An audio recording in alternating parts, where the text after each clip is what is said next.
Hey, you. Go ahead and get settled in. And then just take a moment to feel grateful for yourself for getting here. Just 29 days of practice. Try to soak into that goodwill you've cultivated toward yourself. Really appreciate yourself.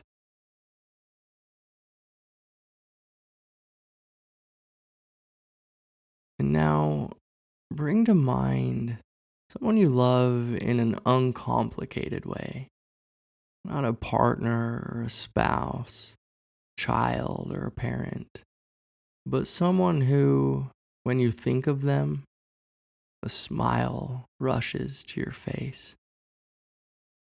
Perhaps a friend, even a pet, or just a pleasant acquaintance. Maybe someone you've never met. Maybe an author who's positively influenced you in some way. Maybe a spiritual leader or a teacher. Just bring this person to mind in whatever way you can.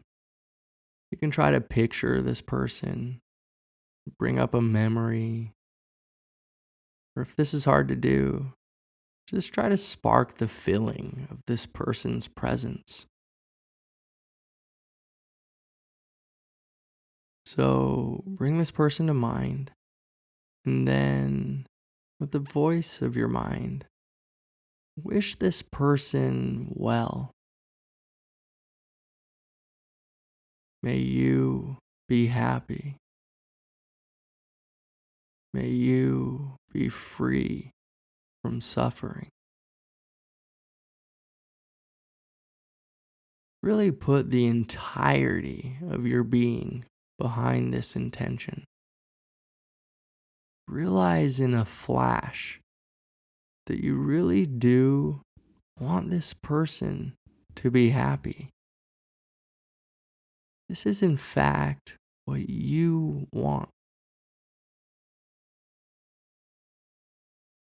May you be happy.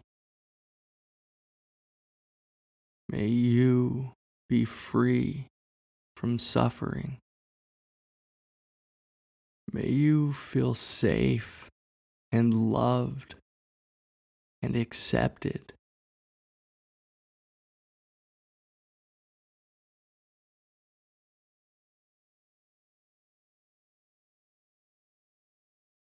Again, bring this person to mind and wish them well.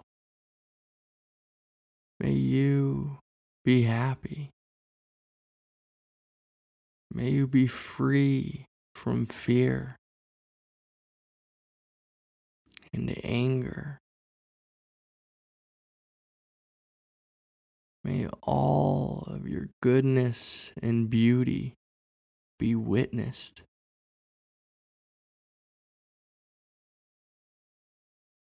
May you be felt and seen and held with love. May your life be filled with wonder. May you truly be at peace.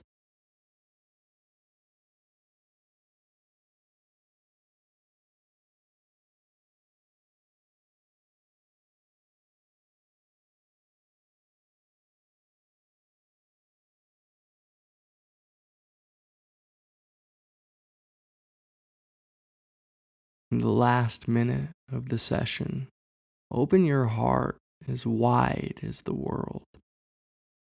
Invite into your heart whatever arises, whether thoughts, memories, emotions, sensations, whether pleasant or unpleasant.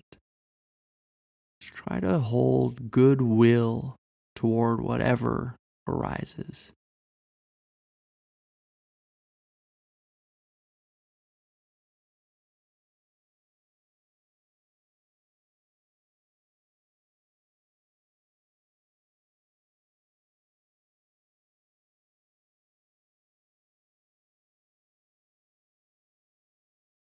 Well, take a moment to take stock of how you feel, whether your heart open to difficult feelings or joyous ones.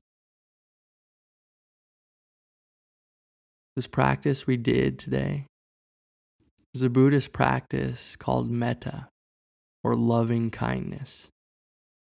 And unlike our Vipassana practice, which doesn't try to focus on anything in particular, but rather asks us to open to be mindful of whatever arises.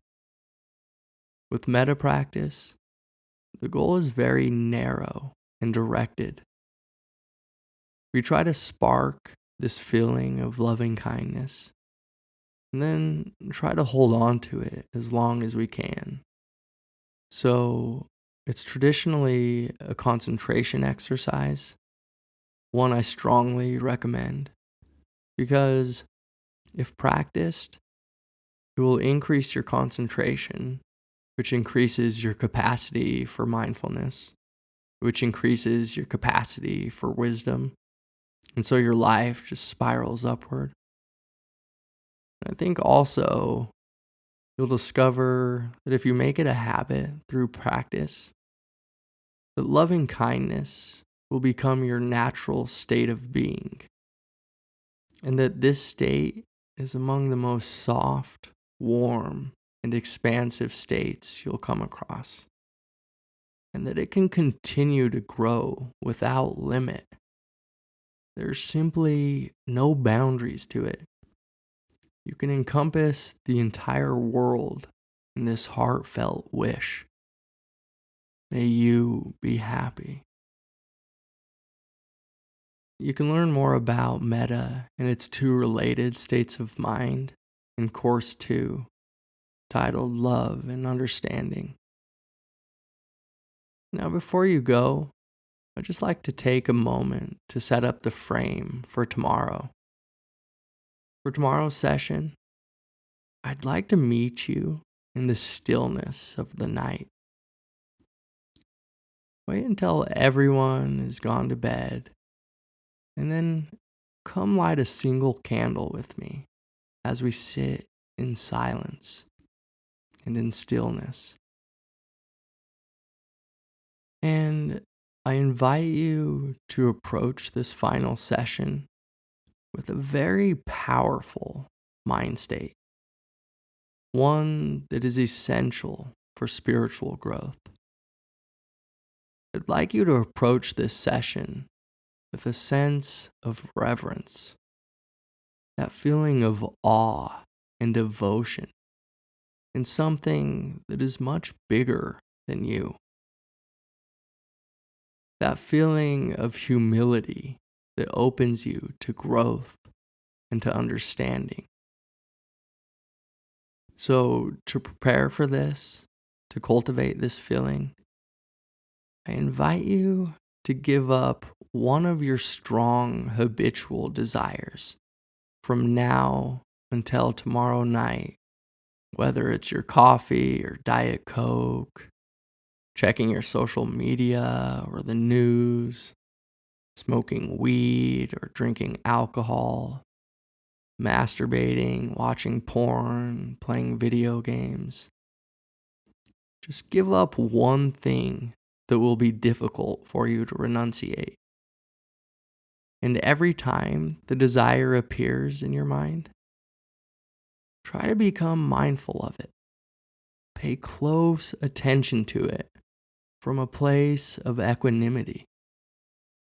Notice it as a state of energy in the mind. Watch what happens to it. And give special attention to that moment when it subsides. Notice in that moment if it feels like something has just loosened its grip on you. And I'll see you back here tomorrow.